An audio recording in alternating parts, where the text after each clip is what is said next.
എതിർപ്പുകൾ അവഗണിച്ച് KSRTC 220 mini bus വാങ്ങുന്നതിന് ടെൻഡർ ക്ഷണിച്ചു. ആകെ 400 ബസ് വാങ്ങാനായിരുന്നു തീരുമാനം. ആദ്യഘട്ടമായിട്ടാണ് 220 എണ്ണം വാങ്ങുന്നത്. മുൻ അനുഭവത്തിൽ നിന്ന് പാഠം പഠിക്കാതെയുള്ള പഠനം നടത്തുകയോ വിദഗ്ധ അഭിപ്രായം തേടുകയോ ചെയ്യാതെയുമാണ് ടെൻഡർ ക്ഷണിച്ചതെന്ന് ആക്ഷേപമുണ്ട്.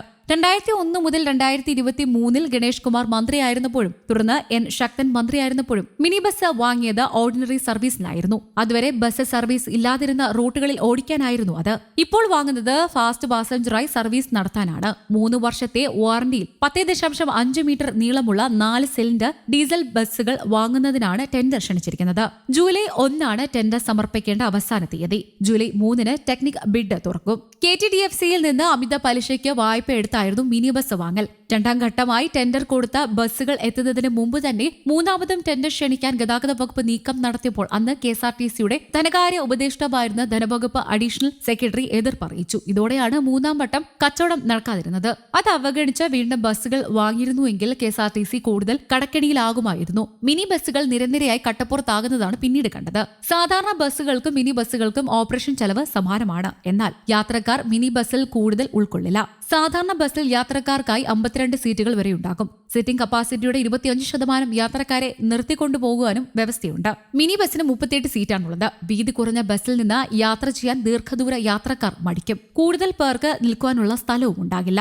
സർക്കാർ അനുവദിച്ച 95 കോടിയിൽ നിന്ന് ആദ്യഘട്ടമായി 200 ചെറിയ ബസ്സുകൾ വാങ്ങാനാണ് നീക്കം. 32 സീറ്റിന്റെ AC, നോൺ AC ബസ്സുകളാണ് പരിഗണനയിലുള്ളത്. AC ബസ്സുകൾ പ്രീമിയം സൂപ്പർഫാസ്റ്റുകളായി നിരത്തിലിറക്കും. ഒരിക്കൽ പരീക്ഷിച്ച് പരാജയപ്പെട്ട മിനി ബസ്സുകൾ വീണ്ടും എത്തുമ്പോൾ ജീവനക്കാരും ആശങ്കയിലാണ്. സാമ്പത്തിക പ്രതിസന്ധിയിൽ ശമ്പളം പോലും കൃത്യമായി നൽകാൻ കഴിയാത്ത സ്ഥാപനത്തിന് ഇനിയൊരു തിരിച്ചടവ് കൂടി താങ്ങാൻ കഴിയില്ലെന്നാണ് ജീവനക്കാരുടെ നെഞ്ചെടുപ്പേറ്റുന്നത്.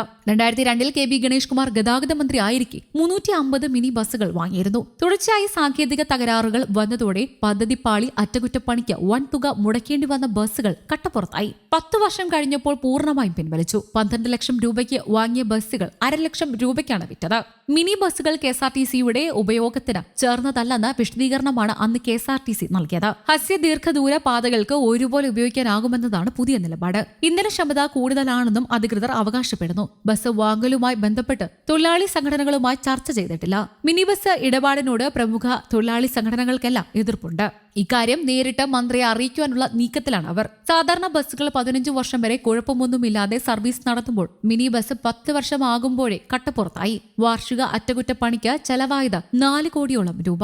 നിവൃത്തിയില്ലാതെ ലേലം ചെയ്ത് വിൽക്കുകയായിരുന്നു. 12 ലക്ഷം രൂപയായിരുന്നു ഒന്നിന്റെ വില. വിറ്റത് 50,000 രൂപയ്ക്ക്. 23 മുതൽ 25 ലക്ഷം രൂപ വരെയാണ് മിനി ബസ്സിന് ഇപ്പോൾ വില. പ്രീമിയം സൂപ്പർഫാസ്റ്റായി ഓടിക്കുമ്പോൾ വരുമാനം വർധനവുണ്ടാകുമെന്നാണ് കെഎസ്ആർടിസി അധികൃതർ പറയുന്നത്. എല്ലാ സൂപ്പർഫാസ്റ്റുകളിലും ബസ് നിറയെ യാത്രക്കാരുണ്ടാകാറില്ല. പ്രീമിയം സർവീസ് നിരക്ക് കൂടുതലാണ്. അതിനാൽ കളക്ഷൻ കൂടും. സിലിണ്ടർ ബസ്സുകൾക്ക് ഇന്ധനക്ഷമതയും കൂടുതലാണ്. മുമ്പ് മിനി ബസ് വാങ്ങിയപ്പോൾ സംഭവിച്ചതൊന്നും ഇപ്പോഴുണ്ടാകില്ലെന്നും മാനേജ്മെന്റ് അവകാശപ്പെടുന്നു. News desk Kerala Kaumudi.